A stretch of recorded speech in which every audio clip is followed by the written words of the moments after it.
Comedy जो जमशेदपुर में शुरू करने का जो सिलसिला था, इसका श्रेय शंकर पांडे जी को जाता है। इनकी भुवनेश्वर गए थे पहली बार परफॉर्म करने के लिए, 5 मिनट के स्पॉट के लिए हम लोगों को भुवनेश्वर जाना पड़ा। रास्ते में आते टाइम ये ख्याल आया कि यार हम जैसे बहुत सारे लोग होंगे जिनको परफॉर्म करना होगा, लेकिन कितने बीइंग अ स्टूडेंट कितने लोग जा सकते हैं भुवनेश्वर। हमने पहली बार जो इवेंट कराया था उस टाइम ही हमने सोच लिया था कि जमशेदपुर में अपना कॉमेडी क्लब होना चाहिए। उसके बाद बीच में कोविड आया, कोविड की वजह से चीज़ें थोड़ी डामाडोल हुई, लेकिन फिर भी हम लोगों ने रीस्टार्ट करा और आज प्रोबेबली झारखंड का पहला कॉमेडी क्लब है जिसका अपना वेन्यू है। बहुत बड़ा मिथ है कि पहले के दर्शक थे उनका टेस्ट अलग था, आज के दर्शक हैं उनका टेस्ट अलग है। कॉमेडी करंट अफेयर्स पे होता है। तनाव तनाव तनाव, जीवन में तनाव तो बस कॉमेडी ही इसका बचाव। नमस्कार, मैं हूं कुमार कुणाल और आप मेरे साथ न्यूज़ टेल देख रहे हैं। हम आपको एक खास जगह लेकर आए हैं। जगह है जमशेदपुर कॉमेडी क्लब। अक्सर यहाँ मजमा जमता है, महफिल जमती है, खासकर रविवार के दिन। यहाँ पे अभी थोड़ी देर में शो की शुरुआत होगी, कुछ लोग पहुँचेंगे और यहाँ पर कुछ कलाकार होंगे, अपनी कॉमेडी का जलवा दिखाएंगे और मनोरंजन का एक ऐसा माहौल यहाँ पे जमेगा कि लोग हंसते हंसते लोटपोट हो जाएंगे। तो जमशेदपुर के इस कॉमेडी क्लब की शुरुआत कैसे हुई, क्या है इसकी कहानी, किन्होंने इसकी शुरुआत की थी, ऐसे दो शख्स हमारे बीच इस वक्त मौजूद हैं, उनसे बात करेंगे। निखिल गोप हैं, शंकर पांडे हैं। इन दोनों ने मिलकर इस क्लब की शुरुआत की थी और उसके बाद अब ये जो सिलसिला चल रहा है वो चलता ही चला जा रहा है। तो निखिल, कैसे शुरुआत की आप लोगों ने, कैसे ये दिमाग में आया कि जमशेदपुर में कॉमेडी क्लब चालू किया जाए? कॉमेडी जो जमशेदपुर में शुरू करने का जो सिलसिला था, इसका श्रेय शंकर पांडे जी को जाता है, इनकी टीम को जाता है। और मैंने इनकी टीम को थोड़ा लेट में ज्वाइन किया है। तो कैसे पहले जो कॉमेडी की शुरुआत हुई उसके बारे में विस्तार से पहले शंकर भाई बताएंगे। चलिए, तो पहले शंकर जी से ही बात कर लेते हैं कि कैसे ये ख्याल आया कि जमशेदपुर जैसे शहर में कॉमेडी क्लब हो। देखिए, कलाकारों की बात की तो कलाकार बहुत मॉडेस्ट होते हैं, जो अपनी जिम्मेदारियां दूसरों पर थोप देते हैं, जिसका जीता जागता नमूना अभी आपने देखा।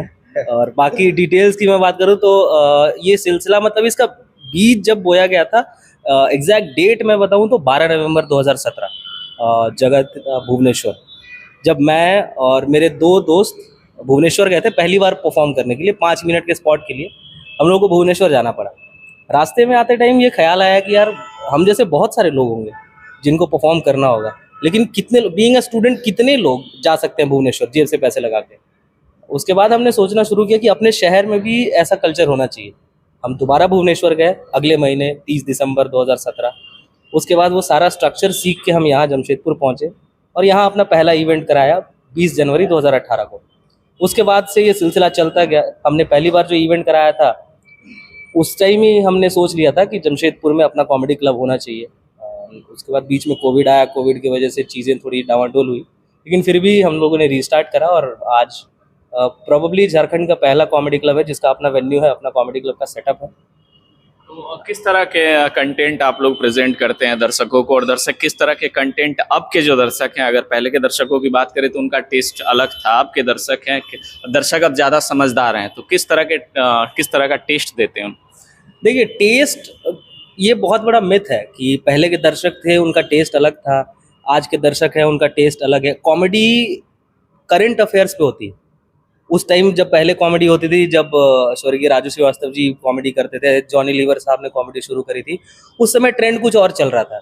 उस समय शादियों में बहुत हंसी मजाक होता था, तो वो लोग शादियों के बारे में कॉमेडी करते थे या फिर ऐसे पारिवारिक मामलों के बारे में कॉमेडी करते थे।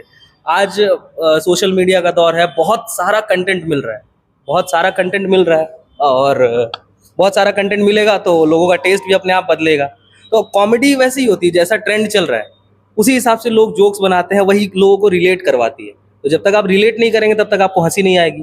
तो टेस्ट का मामला यही है कि करंट अफेयर्स पे जो मामले चल रहे हैं उन पे चुटकुले बनेंगे। और अभी बेसिकली मैं बोलना चाहूँगा कि सिचुएशनल कॉमेडी चल रही है। पहले होता था कि लोग थोड़ी बहुत सिंगिंग कर लेते थे या किसी की नकल कर लेते थे। मिमिक्री का एक दौर चला था बहुत ज्यादा। कॉमेडी का मतलब मिमिक्री हो रहा था। किसी को भी अगर थोड़ी बहुत मिमिक्री आती थी तो ये इसमें मतलब उसको तुरंत वाहवाही मिलती थी। लेकिन अभी दौर बदला है। अभी लोग कुछ ज्वलंत मुद्दे पे या व्यंग तरीके से कैसे अपनी बात रख रहे हैं, सरकास्टिक तरीके से कैसे अपने शहर के बारे में बता रहे हैं, अपने बारे में बता रहे हैं, अपनी फैमिली के बारे में बता रहे हैं। यानी कि कॉमेडी अब जो सिचुएशनल हो गई है। एक कॉमेडी के अगर इंडिया में स्टैंड अप कॉमेडी की बात की जाए तो जॉनी लीवर साहब का नाम सबसे बड़ा नाम है। शुरुआत उनसे हुई थी, उसके बाद सुदेश भोसले आए, फिर स्वर्गीय राजू श्रीवास्तव भी आए। उनके समय के दौर की कॉमेडी और अब जो एक कॉमेडी का एक दौर चला है, क्या अंतर पाते हैं आप? अंतर ये पाते हैं कि उनके समय में जब उन लोगों ने कॉमेडी स्टार्ट की थी ना, तो उस समय कॉमेडी एकदम नई थी, मतलब वो पैदा हो रही थी। वो लोग मतलब इंडिया में कॉमेडी की शुरुआत करने वाले लोगों में से वो लोग हैं। तो उन लोगों ने कॉमेडी की नींव रखी थी। जैसे ऑब्जर्वेशनल कॉमेडी है, आज ऑब्जर्वेशनल कॉमेडी थोड़ा थोड़ा क्राउड वर्क का रूप ले चुकी है, या फिर और भी चीज़ें बदल गई हैं, लेकिन ये सारी चीज़ें जो बीज रोपा गया था ना कॉमेडी का, ये उन लोगों ने रखा था। और वो उस टाइप की कॉमेडी करते थे जो आप पूरे परिवार के साथ सुन सकते हैं। धीरे धीरे विचार खुलने लगे। अब कॉमेडी कंटेंट ऐसे भी आने लगे जब जो आप फैमिली के साथ तो देख सकते हैं, लेकिन कुछ कुछ कॉमिक्स ऐसे हैं जो आप 18+ जोक्स करते हैं, वो आप फैमिली के साथ नहीं देख सकते, या फिर बहुत खुले विचारों की अगर फैमिली है तो लोग जा सकते हैं। तो ये चीज़ें हुई हैं, मतलब बहुत सारे छुपे हुए मुद्दों पे जिस पे लोग बात नहीं करते थे, उन मुद्दों पे भी कॉमेडी होने लगी है। और ये सिर्फ कॉमेडी में ही चेंज नहीं आया, देखा जाए तो डिजिटल के ज़माने में अब बाकी सब जैसे OTT आ गया है, तो मतलब कंटेंट थोड़ा थोड़ा खुल गया है। ये सिर्फ नॉट ओनली कॉमेडी, आप देखें हर फील्ड में जो चीज़ पहले मतलब सेंसर बोर्ड से पास की जाती थी, आजकल आप OTT पे उसे खुलेआम देख पा रहे हैं। तो मतलब सभी जगह पे बदला है। तो ये समय का दौर है, वो एक दौर था, ये एक दौर है। पहले जैसे जिस तरह की कॉमेडी होती थी तो कॉमेडियन, अगर आप जैसे बोल रहे हैं कि 18+ जोक, तो कॉमेडियन वो नहीं कर सकते थे, उनकी ऑडियंस वहाँ से वो कट जाती थी वो अगर इस तरह की कॉमेडी करे। और आज अगर ये चीज़ नहीं होती है तो दर्शक कट जाते हैं। तो दर्शक भी जमाने के साथ दर्शक बदल चुके हैं। यूथ में भी इसमें इंटरेस्ट लेते हैं, क्योंकि यूथ को अच्छा लगता है, तभी ये चीज़ और बढ़ रही है। बस बेसिक चीज बात है, मतलब जिस चीज़ की नीड है उसे हम लोग अभी दे रहे हैं। जिस चीज़ को बढ़ावा मिलेगा, जिस चीज़ को अप्रिशिएट किया जाएगा, वो चीज़ डिलीवर होगी। अब लोग ये पसंद कर रहे हैं कंटेंट सुनना, तो इससे रिलेटेड कंटेंट अब इंटेंशनली कोई 18+ जोक्स नहीं करता है। सिचुएशन के हिसाब से या फिर जो मामले चल रहे हैं उनके हिसाब से कुछ कंटेंट निकल जाता है। तो इस वजह से जोक्स होते हैं। और बाकी जैसे जैसे लोगों के विचार खुलने लगे हैं, वैसे वैसे कंटेंट खुलना शुरू हुआ है। अब लोग गहन मुद्दों पे बात कर लेते हैं हंसी मजाक में। जैसे LGBT कम्युनिटी के बारे में पहले लोग खुलेआम बात नहीं करते थे, अब उनके बारे में कंटेंट बनता है, उनके बारे में फिल्में बनती है, उनके बारे में बहुत सारी वेब सीरीज बन रही हैं, तो उनके बारे में चुटकुले भी बन रहे हैं और लोग खुले तरह से ले रहे हैं। जैसे अगर कैरियर में संभावना इसमें देखा जाए, आप लोगों ने एज ए अब प्रोफेशनली आप लोग इसको कर रहे हैं, ठीक है, तो कितनी संभावना है जो नए लोग आते हैं कॉमेडी करना चाहते हैं और इस सेक्टर में आगे जाना चाहते हैं? अभी तो जैसे कि अभी तो ये फील्ड नया नया ग्रो ही कर रहा है, तो बहुत सारी संभावना है। आप एक्टिंग के ये में जा सकते हैं, आप राइटिंग के ये में जा सकते हैं, या आप कॉमेडी में तो है ही आपका, मतलब बहुत सारे फील्ड में आप जा सकते हैं। और अभी इस फील्ड में बहुत ही ज़्यादा ग्लैमर आ गया है, बहुत ही ज़्यादा पैसे आ गए, पैसे बहुत आ गए। पहले इस फील्ड में पैसे नहीं थे, लिमिटेड था, लोगों को स्ट्रगल करना पड़ता था, लोग शौकिया तौर पे करते थे, लोगों को एक एज अ जोकर के टाइप में, एज अ क्या बोलते हैं उसको, मतलब हंसोड़ा, नकारा ही देखते हैं हाँ कि मतलब कुछ नहीं कर रहा है तो ये कर रहा है। हाँ, नकारा के टाइप में देखते थे। लेकिन अब दौर बदल चुका है। जो कॉलेज का सबसे नकारा लड़का था, जो सिर्फ अपने बातों की वजह से फेमस था, मुंहफट था, वो अभी इस फील्ड में वो मास्टर के रूप में जाना जाता है। जैसे पहले के दौर में कहा जाता था कि अगर कोई पूछे कि क्या करते हो, तो वो एक बंदा कहता है कि कॉमेडी करते हैं, तो सामने वाला पूछता था वो तो ठीक है, कमाने के लिए क्या करते हैं? के लिए ये सिलसिला तो मतलब ये बात तो अभी भी होती है, क्योंकि जो तो ये आप लोगों को भी फेस करना पड़ता है आज भी, कहीं नहीं। बहुत से लोग चलिए कॉमेडी को समझते हैं और जान रहे हैं कि इसमें कैरियर है, लेकिन अभी भी बहुत से लोग एज ए कॉमेडियन आप अपनी बात अगर उन तक रखेंगे और बोलेंगे कि मैं कॉमेडी करता हूं, तो पूछते हैं, इस तरह के सवाल आते हैं कि प्रोफेशनली। कभी कभी जिनको कॉमेडी का स्ट्रक्चर नहीं पता है या फिर कॉमेडी कितनी वास्ट हो चुकी है ये नहीं पता है ना, उनको क्लियरेंस नहीं है कि कॉमेडी कितना पैसा कमा के दे रही है, या फिर ये नहीं पता है कि लोग पहले पैसे कमाने के लिए कुछ और काम करते थे, शौकिया कॉमेडी करते थे। आजकल लोग अपना जॉब छोड़ के पैसे कमाने के लिए कॉमेडी कर रहे हैं।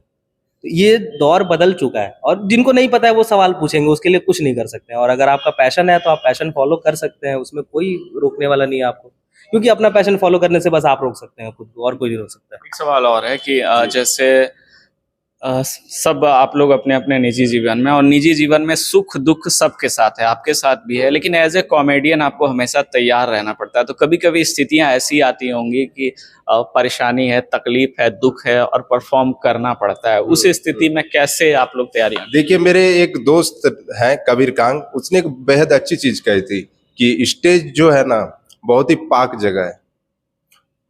आपके अंदर का दुख हो, ये हो, वो जो स्टेज आपका, अगर आपका मन सच्चा हो ना तो बाकी वो स्टेज संभाल लेता है। स्टेज पे वो कभी आपका मतलब वो निकल के नहीं आता है।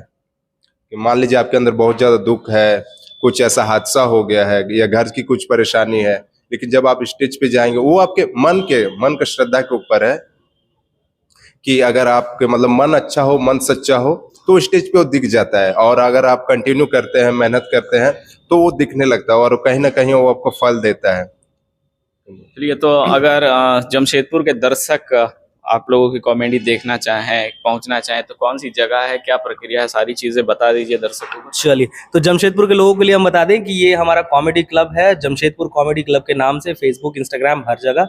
और इसकी लोकेशन में बात करूं तो बिष्टुपुर में है, सबसे सेंट्रल जगह पे है, तनिष्क बिल्डिंग के ऊपर। कैफे रीगल इस जगह का नाम है, बहुत ही बढ़िया कैफे है, फूड कैफे। आप यहाँ फूड भी इंजॉय कर सकते हैं और वीकेंड पे आप हर वीकेंड पे कॉमेडी शो इंजॉय कर सकते हैं। तो लोकेशन ज़्यादा मुश्किल नहीं है, आप रीगल मैदान पहुंचिए, वहां से कैफे रीगल पे आ जाइए। चलिए, तो ये थे शहर के दो कॉमेडियन जो अब आपको हंसाने का काम काफ़ी समय से कर रहे हैं और ये सिलसिला चलता रहेगा। तो थोड़े से खुशनुमा पल आपको भी चाहिए, हंसी मजाक की ठिठोली आपको भी चाहिए, तो पहुंच जाइए रीगल कैफ़े और आनंद लीजिए इस कॉमेडी शो का। वीडियो जर्नलिस्ट रिशु सिंह के साथ कुमार कुणाल, न्यूज़ टेल, जमशेद। बेहतरीन खेतों से आती है लक्ष्मी रसोई का प्रीमियम क्वालिटी हल्दी पाउडर, जो है हल्दी के गुणों से परिपूर्ण और जो रखे आपकी सेहत का ख्याल, हर डिश की रंगत और उसकी स्वाद बढ़ाए। लक्ष्मी रसोई का प्रीमियम क्वालिटी हल्दी पाउडर आज ही घर ले आइए।